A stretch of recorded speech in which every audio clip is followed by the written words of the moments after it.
Hello everybody, Cindy Greenway here, Editor-in-Chief at lawmarketing.com, and today we're talking about a risk that is facing all attorneys with the focus here today on the women attorney. I'm here with Kimberly Rice, who teaches lawyers how to develop marketing strategies that lead directly to new clients and increase revenue. So Kimberly, welcome to our session here today. Hi Cindy, my pleasure. Thank you. Great. So Kimberly, I want to talk to you today a little bit about the risk that you were sharing with me that is facing attorneys when it comes to building their brand and the importance of that. But we're going to really focus here today on the women attorney. So tell us about what is this risk and what does it have to do with them building their brand? Very good question, Cindy. Since the economy changed back in 2007-8 and we went through one of the worst recessions since the Depression, what we have found, it's just a new landscape for legal services. And because of that, lawyers cannot afford to be lulled into a sense of complacency about developing their own businesses, book of business, clients, etc. I've seen this many, many times in my private practice wherein an associate or a junior partner is told not to worry or put too much effort in building his or her own book of business, but instead to service to the best of their ability the institutional clients that the firm has.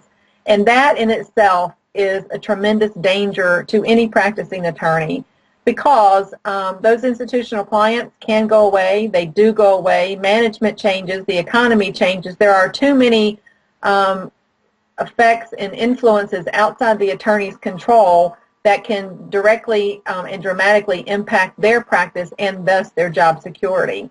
So what I've seen, and I've seen this and I work with lawyers all the time to help them get in front of it, and that is from day one, begin building their own personal brand and staying in touch with their networks, even from law school and various aspects of their universe, if you will, to develop their network, name recognition, and by extension their personal brand.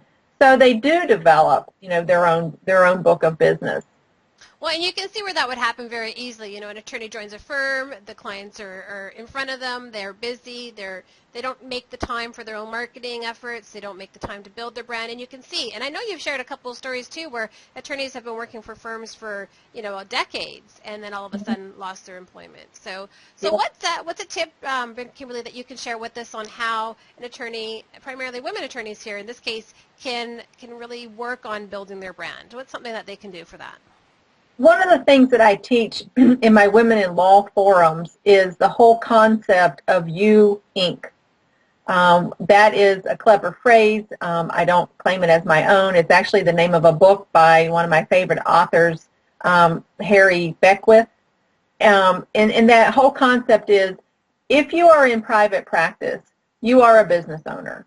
So you need to your own betterment and your own job security and career fulfillment is that you need to keep on the CEO of you hat versus the employee hat. And what does that entail? That entails getting and staying in touch with your network. And oftentimes, people kind of poo-poo that. First, if they're the first day associate in private practice, lawyers, I don't really know anyone. But in these days, with LinkedIn and all the social media, how we're linked, you have to be hiding under a rock to say that. So one of the things that we recommend highly, and that is to leverage, if it's only LinkedIn, and now LinkedIn is oftentimes joined together with Twitter, but develop, progressively and proactively develop those relationships on LinkedIn. And if you don't know how to leverage them, then seek outside insights and counsel. There's, folks like myself or other social media consultants. There's plenty of things to read.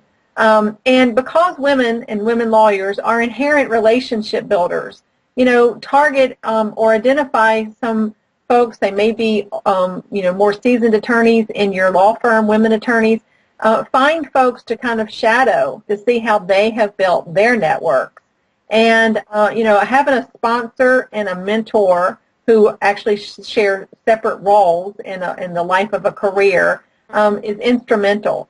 I work on a coaching basis with a number of women lawyers who You just need guidance to help navigate, productively some of the landmines that you find. Unfortunately, law school does not teach you how to be a practicing attorney. They may teach you theory and abstraction, but the actual business of law, they do not teach you. Right. So because of that, you come out and you really don't know how to embark upon your own business.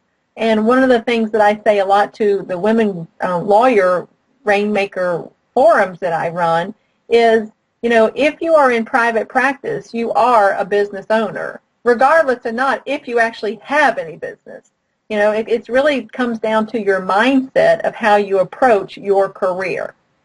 Right. And so important things to consider, especially moving into a new year, and what is it that you're going to do differently to increase your own brand, to make those connections or rebuild connections and build some new ones. So great tips there, Kimberly. And I know people can find you at klamarketing.com. And we have various articles with you on lawmarketing.com, so I encourage our readers to check those out as well. And once again, thank you for joining us. Thank you.